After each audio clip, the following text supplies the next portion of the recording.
Good evening, everyone. Tonight's topic, what happens when we get out of jail in Ontario?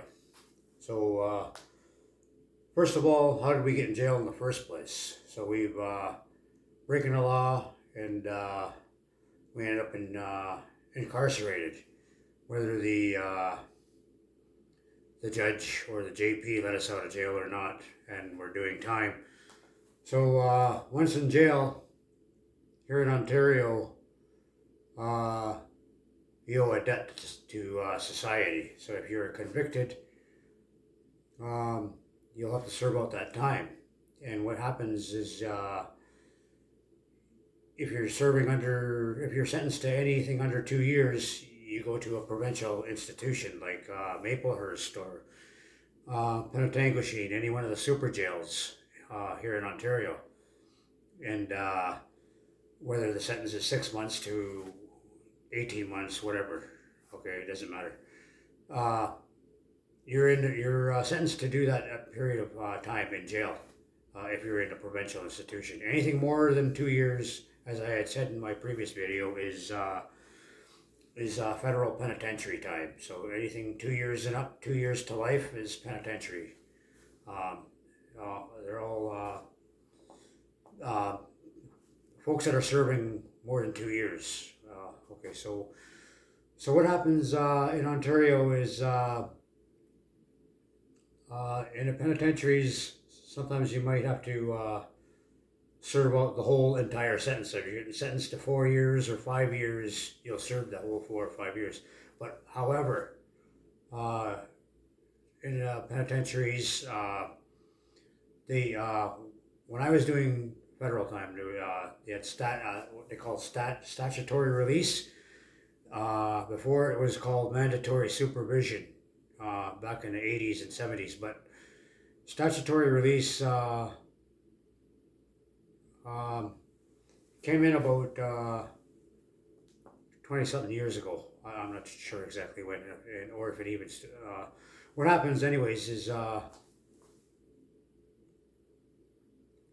after 2/3 of your sentence in a federal prison, you can be released and serve the remaining third on the street at home or whatever. But under conditions, you have to see a parole supervisor kind of thing. However, if you get paroled, you can be paroled after just 1/3. So if you're sentenced to 3 years, you could go out in front of the parole board, the National Parole Board, in 1 year and serve out the 2 years out on a street or in a halfway house sort of thing. Usually they want you to go to a halfway house, right? When you're released from an institution, a federal institution. But provincial jails, if you're sentenced to like 15, 20 days, 30 days, that sort of thing, you usually end up going into the county jail or the detention centers.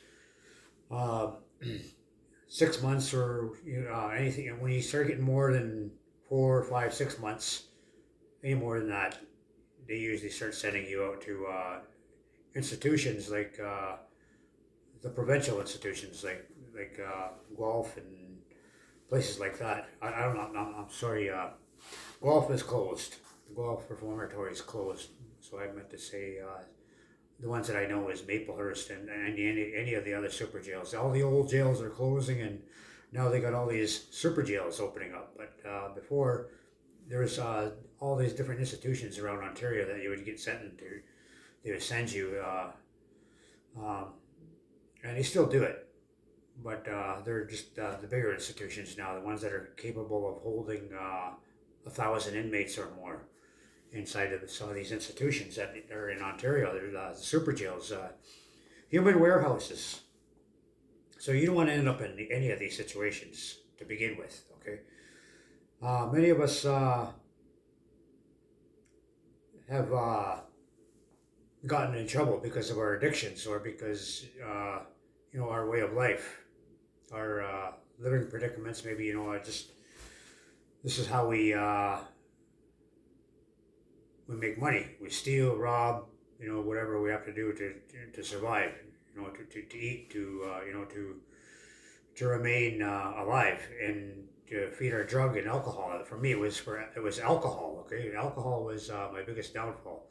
So alcohol often got me in jail, and I always found myself in these situations where I have to go in front of the judge, and I go to bail court, and then I got to the point I got thrown in jail so many times that I just ended up usually pleading guilty right away. If I knew I was guilty, I wouldn't try to fight it. Like, especially if it was a minor charge, like a shoplifting charge or something like that, or something minor. In Ontario, they call these summary convictions or indictable convictions. Summary convictions are just 6 months and under. You get sentenced to 6 months and under. Penalties for to go to jail, and usually 6 months and more are indictable offenses. Like when you start getting into your offenses that are punishable up to 14 years to life, 10 years. Some of these offenses, like threatening, you get up to maximum 14 years, but you wouldn't actually get that unless you were a severe repeat offender. Then you start getting all these huge sentences for some of the smallest things. So the more crimes you commit, the more the sentences get longer, and the more times you go. Once you go into a penitentiary, usually you'll always get penitentiary time in the future. And so in the provincial jails, you start off in a county jail. You go to you got to speak to you go to bail court, and if you're denied, you go to jail. You have to sit there, okay, and do dead time until it's all over, until your whole court case is over. So you're sitting there, you go back and forth to court. They'll take you some places. They'll take you in the paddy wagons. You're shackled up. Okay, you're shackled up on your legs and on your wrists. So that's how you go to court. Okay, and sometimes they get a half a dozen guys into a paddy wagon. Sometimes sometimes they'll handcuff you. So you could be handcuffed to this guy over here, and handcuffed to the next guy over here. That's how they handcuff you. Okay, and plus your legs are shackled up too, shackled by leg manacles and leg handcuffs. So you're handcuffed, and Buddy is over here too. He's the same way. He's got crossed arms too, and you're handcuffed. They have everybody handcuffed that way. Now when you get you out of the court van, you go to court. You have to walk like that. Okay, you have to walk like that with one arm, and so does somebody. It makes everything so complicated, so nobody tries to escape. Is the whole purpose of it. So when you get shipped out of jails, it's usually the same way too. But usually you're handcuffed to yourself and not to anybody else, and to your feet. And they take you on these big prison buses, like Greyhound buses, and sometimes vans, Ministry of Correctional Services vans, and transport prisoners that way too, from one jail to another. If it's not the big buses. So the big prison buses is how they transport multiple prisoners. Sometimes if they're transporting in between provinces, they'll fly a prisoner on the plane. And I'm not sure exactly how that's done, but if they have to fly somebody else if they had a warrant for their arrest and they got arrested out in BC or Alberta or any of those places, and they have to come back to Ontario, sometimes the RCMPs will bring them on the plane to bring the charges here, or to answer to the charges. So once you're in court, and you could either deal with your charges right away, or you can plead not guilty. So you plead either guilty or not guilty, and you enter a plea after you get denied bail. You go back to jail, sit in jail, and in Ontario jails, it's 12 hours in, you're locked in your cell, and 12 hours out in the day area. And the day area is a very small place, like the size of the smaller jails are the size of a living room. The bigger jails would be like the size of a convenience store. And you got about 60 guys, sometimes 60 guys on a range. Okay, 60 guys on the cell block, and you have it's right now. You don't want to end up in jail. It's like you'd be packed like chickens and turkeys. Okay, you're like there's no room to move. Okay, even when you go to court, if you once you get transported to court in the paddy wagons and you get locked up in the court. They got cells in there too, court cells, and they're packed with people that just coming off the street that haven't taken baths. They stink, and they're farting around and just smelling like feet, foot, and ass, and just it's disgusting, right? And you got people on the floor trying to sleep on the floor, people trying to walk back and forth, just small little spaces, um, and you got a guy standing here, a guy standing there, two people sitting over there. It's just almost unbearable. Okay, you just have to bear with it, and once you're in that situation, you begin to accept your situation, which is why how it's explainable how some people can stand it being locked up in jail for so long. That's actually um, once you accept that you're not going anywhere and that you're not getting out, you begin to accept that your predicament, and it becomes a way of life. You would have to be in that situation to really, for me to really, yeah, you can pretty much adapt to anything if you really focus your mind to it, I guess.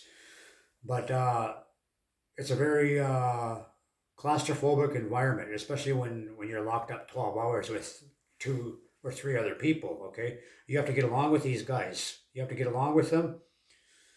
You have to, you just bear with them. They might snore during the night. They might snore. Some of them they fart. They smell. Some of them have body odor.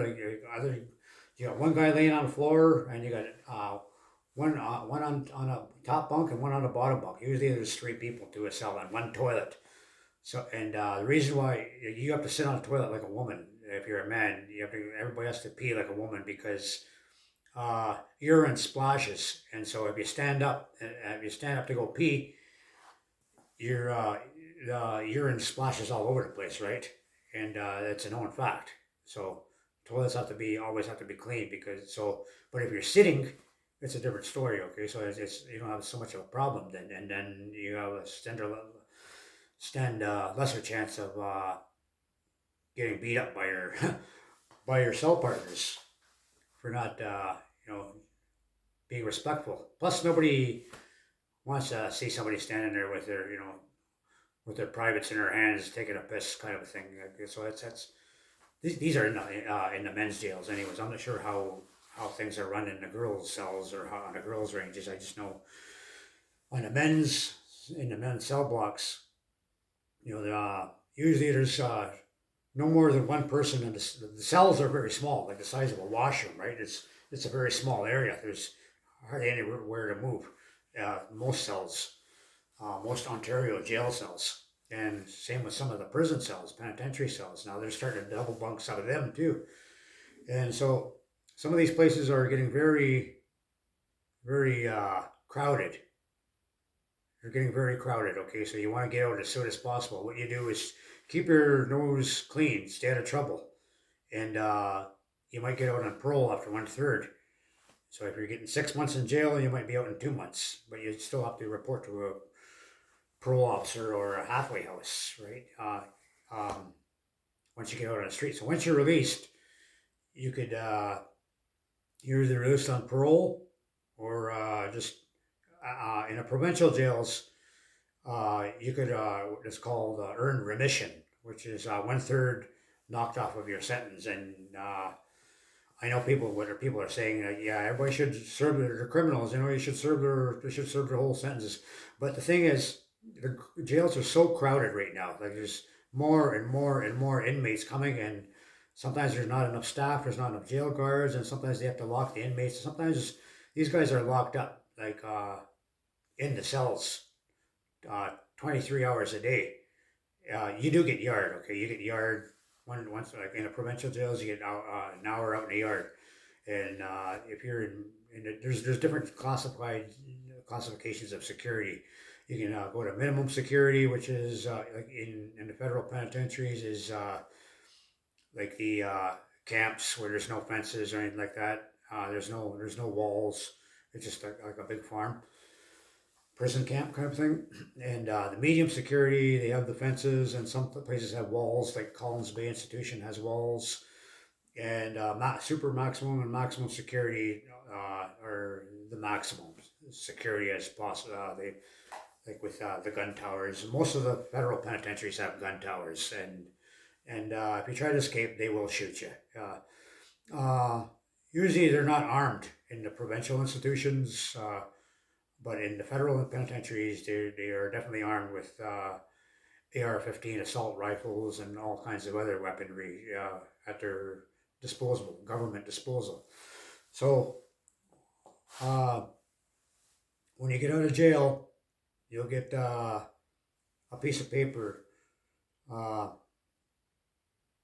that says your release date and what your total sentence calculation. Actually, when you first get sentenced, you get a sentence calculation paper, and it'll tell you what your sentence is, when you're eligible, uh,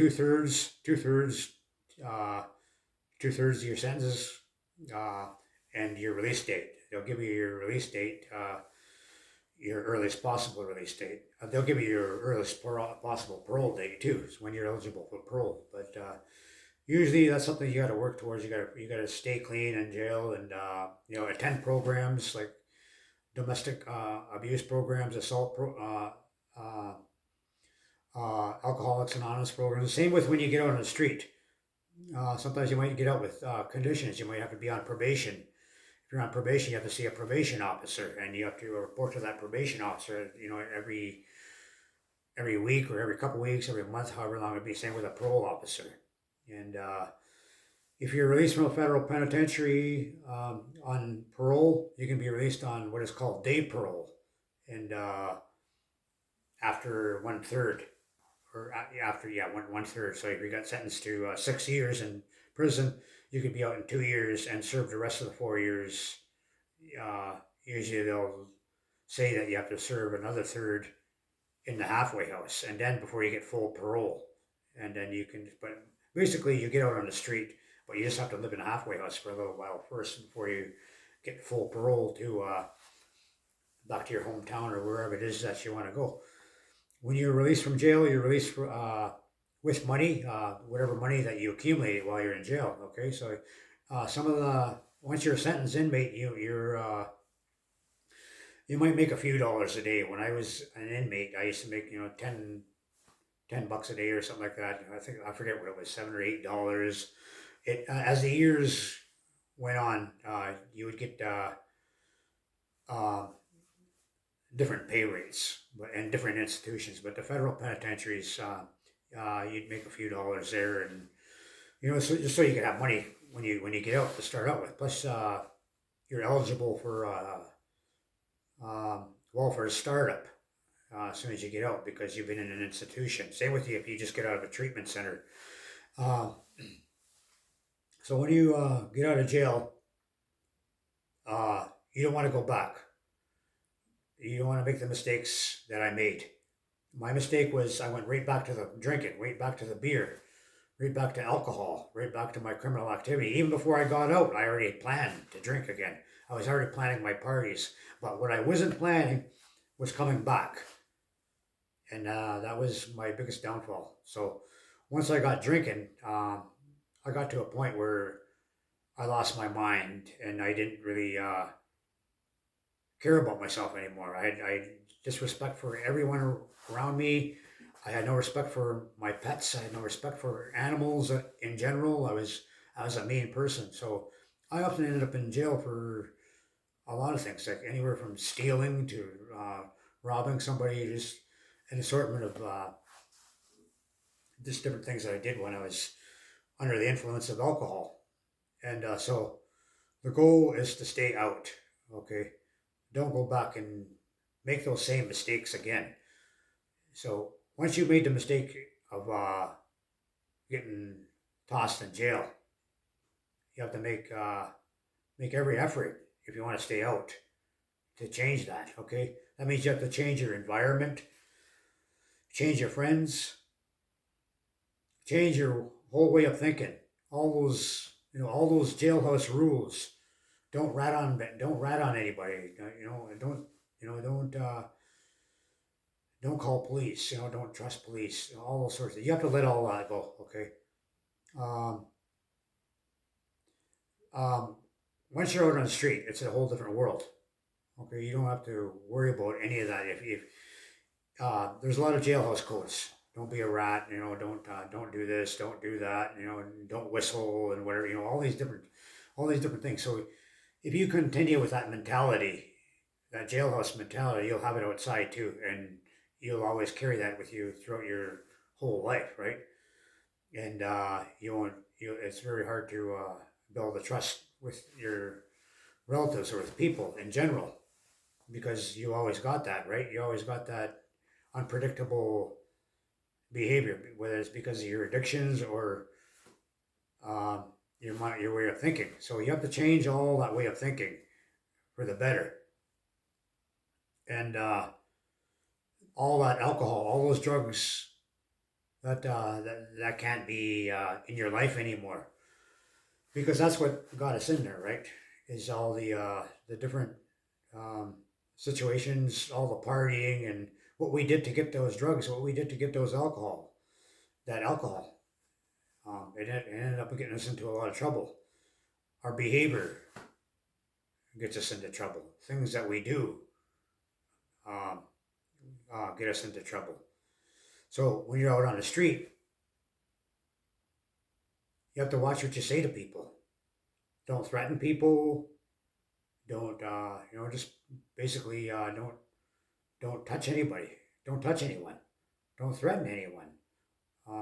Just um, never walk towards a person with a weapon in your hand because they can charge you, and they never say I'll kill you. Stuff like that. Even in a joking way. Never lift a baseball bat. Never lift a weapon at anybody even not even in a joking way. Don't throw a punch or a kick at anybody. These gives it gives the grounds for police to arrest you. That's why. um, so don't give the police or the law an excuse to arrest you, right? Or don't come into their attention. If you don't do anything to get the police attention, uh, they won't pay attention to you, right? Unless you got old conditions that you still have to abide by. That's about the only thing. Right? After a while, you begin to build that trust with your community, with the police force. You begin to trust the police, right? And you can work together as a community, and all those things that you learned in jail, you don't have to. You don't have to live like that no more because we're not in jail no more, and we don't want to go back to those places. Okay, our people, our native people, we have too many of our native people inside of jails and institutions right now. And where does addictions lead to? Right, jails, institution, or death. And so we have to get a hold of our addictions and be with people that are sober minded and healthy minded. And when we begin to love ourselves, we can keep ourselves out of jail, right? And stay out of jail. And so what happens when we get out of jail is entirely up to us, whether we want to go back or stay out. So we want to stay out. We're going to make every effort there is to stay out. For me, I got sick of it. I just got so sick of being locked up and being in jail and smelling other people's feet and smelling other people's fart and being around men, listening to other men. Uh, every time I wanted to say to the ladies out there, every time you put a man in jail, right? I have to listen to it. Like I listen to them bitch. I listen to them complain. I listen to them. Just everything.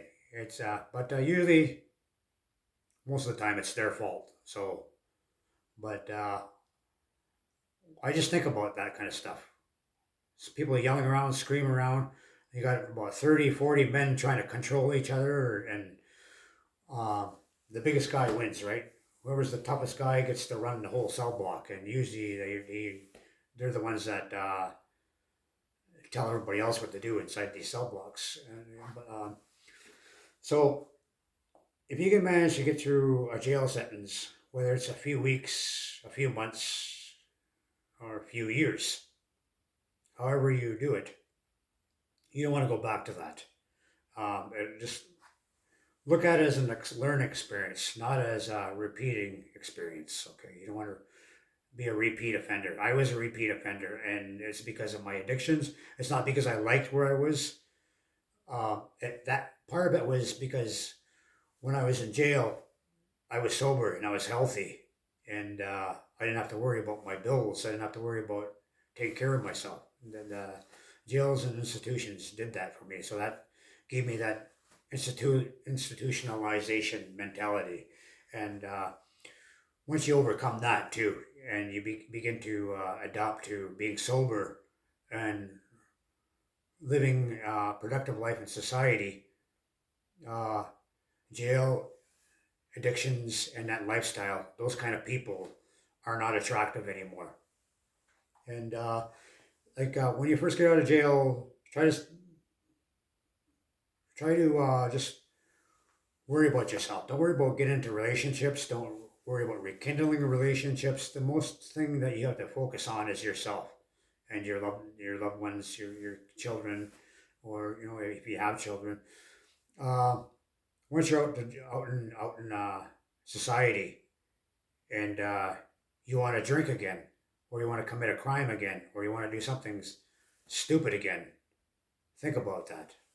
Where you were, what that feels like, being cooped up, like uh, like in a chicken coop or a turkey coop. Just you can't move. There's people everywhere, people that smell. Okay, there's no privacy. Like I said, there's no privacy at all. So at least when you're out on the street, you got some privacy, and you got some freedom. So think about that. And um, with that, I'm going to. I hope that helps out a lot in my continuing ongoing programming. It's not just like I'm reaching out to Native people too because Native people. I'm reaching out to Native people because um, you may be able to relate to the situations that I was in, and don't look upon down upon yourself. Okay, no matter what color you are, whether you're white, whether you're black, it don't matter. What all that matters is you stay out of jail and you do everything you can to keep your mind focused on not committing any crimes, not breaking any laws, and you know it's nice to be free. Okay, it is beautiful being free, and um, get yourself a dog. That's all I can say too. Like, if you're just sobering up, or if you're just getting out of jail or just getting out of treatment, get a pet. It's at least for me, my dog Oreo has taught me lots of responsibility. Okay, if I go to jail today, or if anything happens to me, we separate, and I don't want to be separated from my dog, and my dog don't want to be separated from me. We built that bond, and I like to say that he is he keeps me out of trouble all the time. I think about that. If I go to jail, I lose him. I lose everything I got, everything I worked towards, and you will lose everything that you work towards. You will have to start all over again if you go back to jail. And with that, have a good night.